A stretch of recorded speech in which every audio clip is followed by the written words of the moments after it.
Татарлардың Төркиягә мөхаҗирлеге.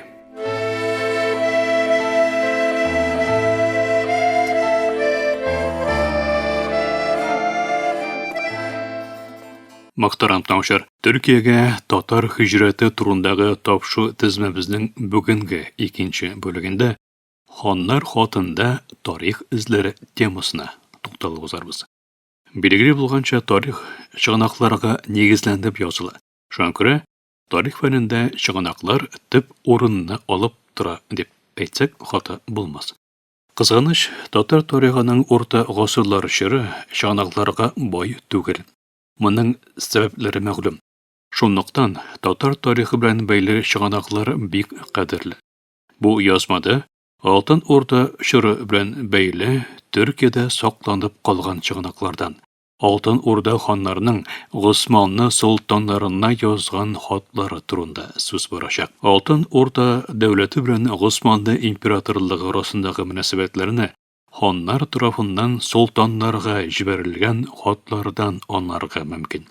Бу хатлар безгә ниләр хакында сөйлисең, нинди мәгълүмат бирәсең? Әлеге хатлардан хронологик яктан иң борынгысы Алтын Урда ханнарыннан Улуг Мөхәммәд тарафыннан икенче Моратка җибәрелгән хатны күрсәтергә мөмкин. Күпчелек тарихчыларының фикеренә күрә, Улуг Мөхәммәд хан Казан ханлыгының да беренче идарәчесе ханы булып тора. Шуңа күрә бу хатны Казанның беренче ханының хаты дип әйтергә мөмкин. Улуг Мөхәммәд ханның әлеге хаты 1428 елның март айында каләмгә алынган.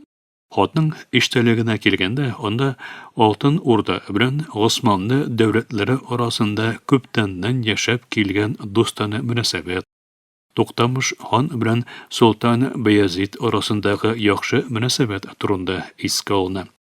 Улуг Мөхәммәд хан бу достана мөнәсәбәтне киләчәктә дә дәвам иттерүне, ике дәүләт арасында илчеләр йөртүне, сәүдәгәрләр ике ил арасында сәүдә итүне ата-бабалар дәврендәге рәвештә дәвам итәргә тиешлеге хакында яза.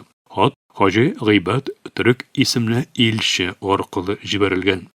Әлеге хат язылган чор Улуг Мөхәммәд һәм гомумән Алтын Урда дәүләтенең эчке эшләрендә булганчык бер дәвергә туры килә. Тәхет өчен сугышлар излексез дәвам иткән бу чорда Улуг Мөхәммәд сарай тәхетенә утыра. 1437 елда исә тәхеттән куыла һәм Казан тарафына китеп җирләшә. Хатның эштәлегеннән дә күренгәнчә, Алтын Урда һәм Госманны дәүләтләре арасында сәүдә мөнәсәбәтләре, илчеләр җибәрү, бүләк алышу күптәннән дәвам итеп килгән. Улуг Мөхәммәд хан исә бу гадәтне дәвам иттерергә теләгән. Галимнәр әлеге хатның Чагатай телендә язылуын белдерәләр.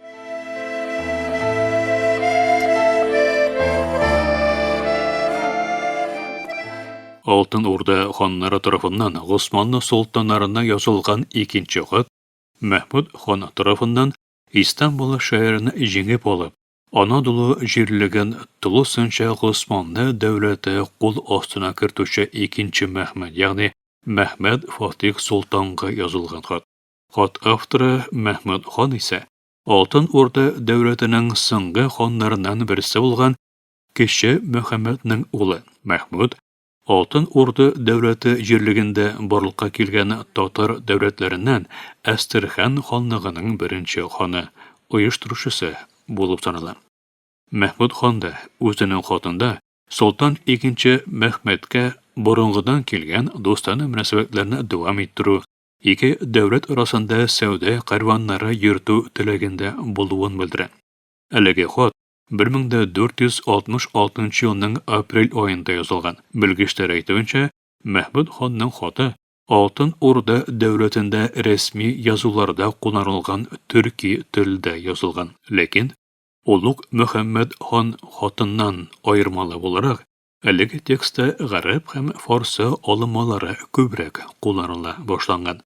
Мәхмүд ханның хаты Госманны дәүләтенә Хаҗи Әхмәд исемле илче тарафыннан тапшырылган. Госманны солтаннарына җибәрелгән 3нче хат Югарыда искә алынган Мәхмүд ханның инесе, Алтын Урда дәүләтенең соңгы ханы Әхмәд хан тарафыннан Солтан II Мәхмәткә язылган. Хронологик яктан бу хат 1477 елның май яки июнь аенда Алтын Урданың соңгы дәверендә язылган. Әхмәд ханның хатында да алдагы ике хаттагы кебек үк ике дәүләт арасындагы күптәнге дустана мөнәсәбәт искә алынды һәм киләчәктә дә бу мөнәсәбәтне дәвам итү теләге белдерелә. Бу хатта алда язылган хатлардан аермалы буларак Османлы солтанына көчле бер идарәче буларак мөрәҗәгать ителә. Бу гаҗәп тә түгел, чөнки бу елларда Османлы дәүләте көннән-көн көчәя бара. Мәхмәд Фатих тарафыннан Истанбул шәһәре җигеп алына. Дәүләт чикләре бик тиз киңәя бара. Алтын Урда исә соңгы елларын яши. Кайчандыр җиһанны тетрәткән дәүләт үз эчендә төрле ханлыкларга бүленә. Таркала бара. Язмышның шаяр туымы икән 5 гасыр буе билгесез рәвештә Төркия архивында, тузанны киштәләрдә билгесез булып яткан хан хатлары татар халкының Төркиядәге мәшһүр тарихчыларыннан булган. Әхтәс Нигъмәт Курат тарафыннан табылып, гыйлем галәменә танытыла. Әлеге вакыйга фән дөньясы өчен бөек вакыйга була. Бу хакта төрек газетларында язып чыга. 1937 елның февраль айында Әхтәс Нигъмәт Курат хан ярлыгы турында университетта махсус конференция уздыра. Бу турыда Төркиянең ул чордагы мөһим газетларыннан берсе булган Җумһурият газетының 1937 ел 11 февраль санында язылып, хат фотосы белән Куратның фотографиясе дә бирелә. Соңрак Курат тарафыннан табылган әлеге хат һәм югарыда искә алынган ике хат аеруча бер китап рәвешендә басыла. Шуннан соң әлеге чыганакларны Совет тарихчылары да үз әсәрләрендә куллана башлыйлар.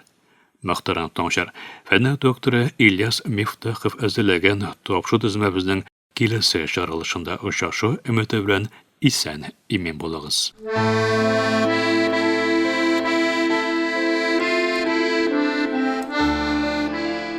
Татарларның Төркиягә мөхаҗирлеге.